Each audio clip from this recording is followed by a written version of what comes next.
जय हिंद दोस्तों। इस समय चुनाव का माहौल है और इस चुनाव के माहौल में सबका ध्यान इस बात पर है कि 5 चरणों के चुनाव संपन्न होने के बाद आखिरकार सरकार किसकी बन रही है। इंडिया अलायंस का दावा है कि साहब भारतीय जनता पार्टी 200 पार नहीं कर पाएगी।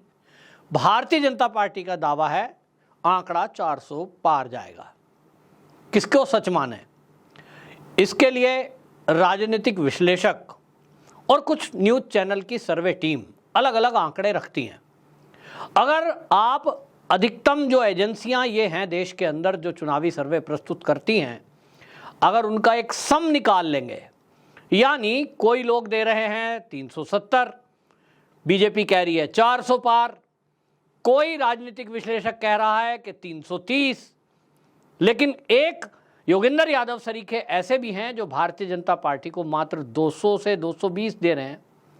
सबका एक सम अगर निकालें तो इतना तो आप मान ही लें, इतना तो अधिकांश लोग मान ही रहे हैं कि ये भारतीय जनता पार्टी फिर से सरकार बनाने जा रही है। मोदी सरकार नहीं बना रहे हैं ऐसा कहने वाले मात्र 1 या 2 लोग हैं।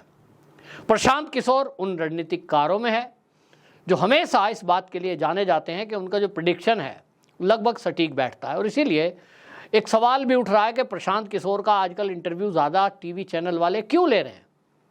तो उस क्यों का उत्तर यह है कि वो एक व्यक्ति ऐसे हैं जिन्होंने कम से कम बिहार पे तो जमीन पे उतर कर चीज़ों को समझा है, लोगों को समझाने की कोशिश की है। तो बिहार को लेकर अगर कोई ये दावा कर रहा है कि बिहार में तो इस बार बिल्कुल साफ हो रहा है, बीजेपी का सुपड़ा साफ हो रहा है, और देखो जी अब तो तेजस्वी यादव ने जो धुआं उठाया है, तो बिहार में 40 लोकसभा में वो कह रहे हैं साहब 20 सीटें तो कम से कम ये बीजेपी एनडीए हार रही है। अब बीजेपी को लेकर के जिस तरह की बातें हैं, अब उत्तर प्रदेश को भी साथ में जोड़ते हैं। उत्तर प्रदेश में भी कहते हैं साहब 80 सीटें हैं, वहाँ तो सबसे ज़्यादा है। कहते हैं साहब 80 में से 40 सीटें बीजेपी हार रही है।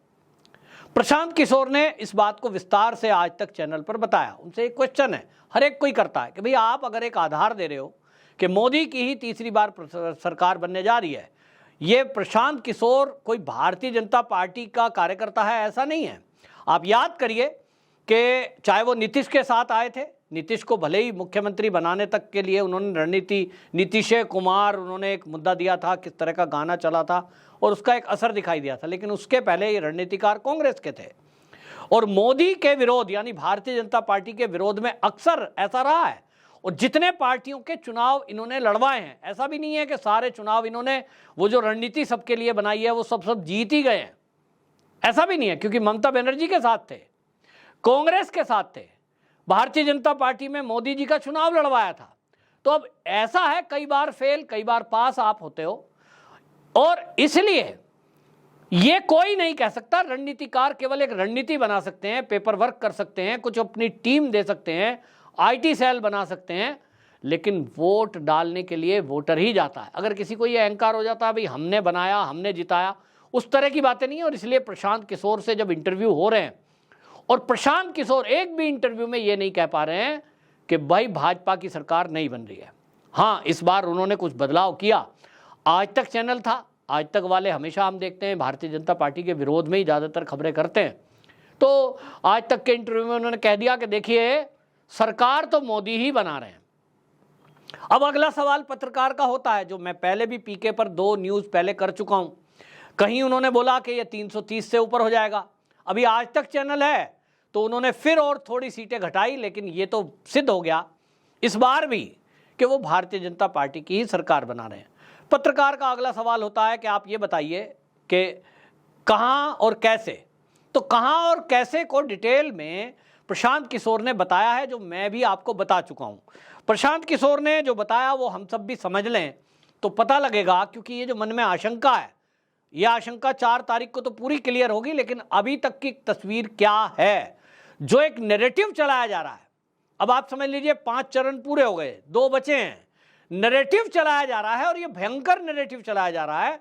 मेरे तो एक रिश्तेदार हैं जो रिटायर आईएएस अधिकारी हैं, उनका जो आईएएस से डिस्कस हो रहा है, पूरे देश के जो सेक्रेटरी होते होंगे, मंत्री लेवल के, मंत्रालय लेवल के, वो सब क्या कह रहे हैं, मोदी सरकार नहीं आ रही। अब की बार तो इंडिया अलायंस क्यों ऐसा माहौल बनाया जा रहा है? कोई भी सर्वे ये नहीं कह रहा, योगेंद्र यादव या उस सरीखे एक दो को अगर छोड़ दें, कोई सर्वे नहीं कह रहा कि मोदी नहीं आ रहे हैं। इस पर चर्चा जरूर चल रही है कि मोदी जी 400 पार नहीं जा रहे हैं या 400 पार जा रहे हैं। ये चर्चा चल रही है कि मोदी जी 300 पार जाएंगे कि 350 पार जाएंगे। सट्टा बाजार इस बात पर सट्टा लगा रहा है कि मोदी जी की 325 सीटें रहेंगी कि 300 रह जाएगी। कोई कोई ये भी कह रहा है कि 275 रहेगी।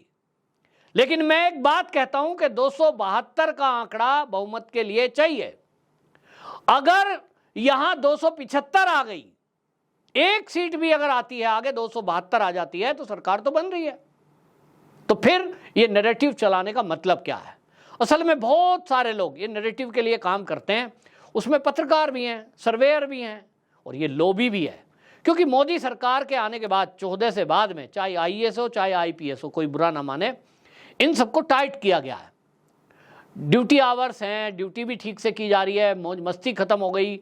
जो पहले एक आज़ादी थी वो आज़ादी थोड़ी छिन गई है और मोदी जी टाइट प्रशासन के लिए जाने जाते हैं।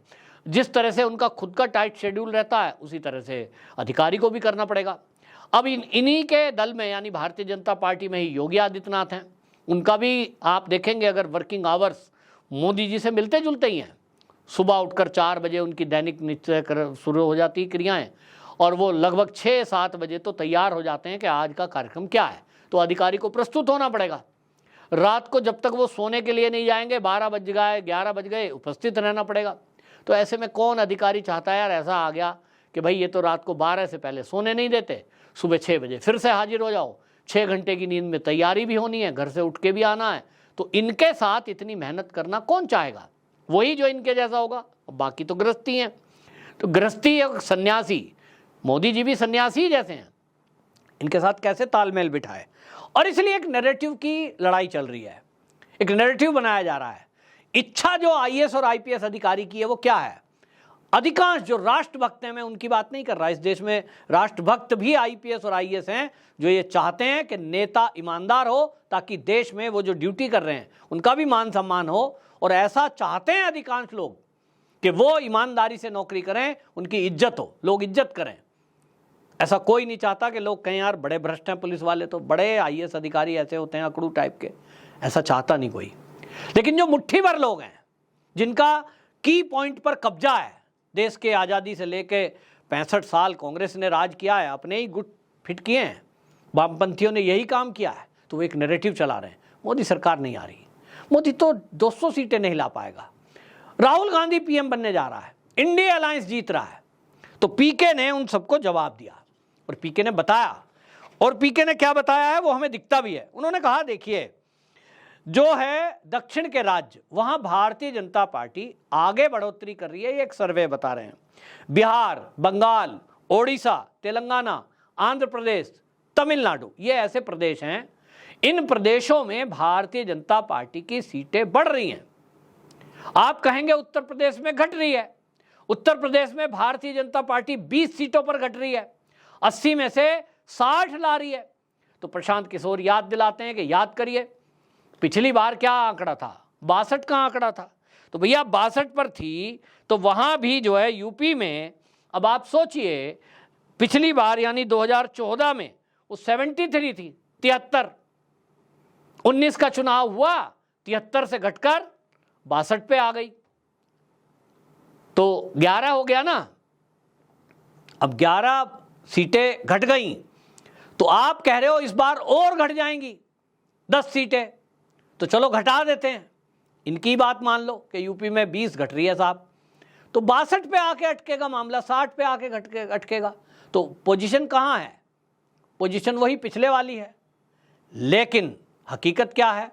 आप एक एक सीट अगर उत्तर प्रदेश की देखेंगे तो आपको समझ में आएगा कि उत्तर प्रदेश में रायबरेली, किसी से पूछ लीजिए रायबरेली, आप चले जाइए वहाँ के लोकल पत्रकार से बात करिए, आपको ये नहीं कहेगा कि भाई रायबरेली में राहुल गांधी क्लीन स्वीप कर रहे हैं साहब, वो तो 5 लाख वोटों से, 2 लाख वोटों से, 1 लाख वोट से जीत रहा है। 1 लाख भी नहीं बोलेगा, क्लीन स्वीप नहीं बोलेगा, वो कहेगा टफ फाइट है। जबकि वहाँ बीजेपी ने सामने ऐसा एक लोकल लीडर को खड़ा किया है जो राष्ट्रीय चेहरा नहीं है। इसी तरह आप करिए डिम्पल यादव की जो सीट है, इसी तरह आप याद करिए जो अखिलेश भैया जहाँ से चुनाव लड़े हैं, इसमें भी आप यही शब्द सुनेंगे, टफ फाइट है। कोई ये नहीं कह रहा कि साहब अखिलेश जी हैं तो भाई वो तो जो है 5 लाख वोटों से जीत रहे हैं, पूरे पहले सीएम रहे हैं। डिंपल यादव टफ फाइट में है। अब जो पार्टी अपने गढ़ से टफ फाइट में है तो सोचिए बाकी उत्तर प्रदेश के हिस्सों में वो क्या चमत्कार कर देगी। जो कांग्रेस अपने गढ़ में रायबरेली में टफ फाइट पे है, जो कांग्रेस अमेठी छोड़कर भाग गई, वो बाकी सीटों पर कैसे कमाल कर देगी। ये है विश्लेषण, ये लोग कैसे नैरेटिव बनाते हैं।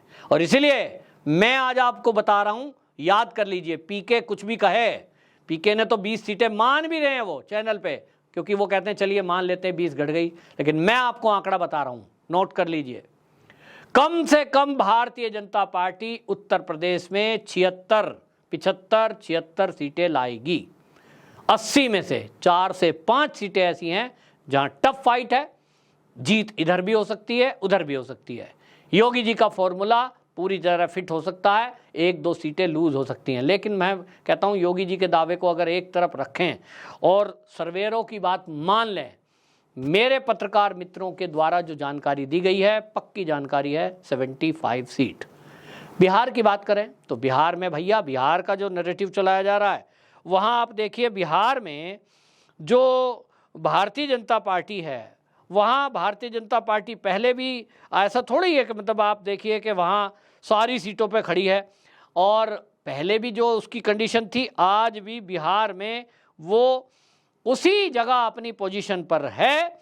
25 सीटें पिछली बार घटी थी 2014 से लेके 19 में, 14 में जो थी वो पोजीशन 25 में घटी थी। अब उनको अगर घटा देते हैं तो बढ़ेंगी कहाँ से। वो कहते हैं देखिए महाराष्ट्र की बात करें, एक एक राज्य ले लेते हैं।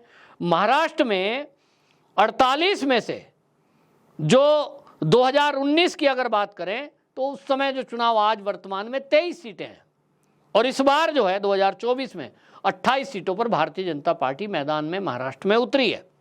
तो 28 में से मान लीजिए 5 सीटें बीजेपी हार जाती है तो भी वो 23 का आंकड़ा आ जाता है। यानी 2019 में जो स्थिति थी 2024 में वही स्थिति भारतीय जनता पार्टी की महाराष्ट्र में है, घट नहीं रही है।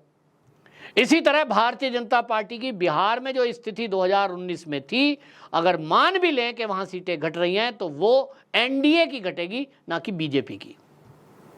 इसी तरह अगर उत्तर प्रदेश में भी घटा दें तो उत्तर प्रदेश में मैंने बता दिया वो तो फेक नैरेटिव है, घट नहीं रही हैं। मध्य प्रदेश की सभी सीटें भारतीय जनता पार्टी जीतने जा रही है।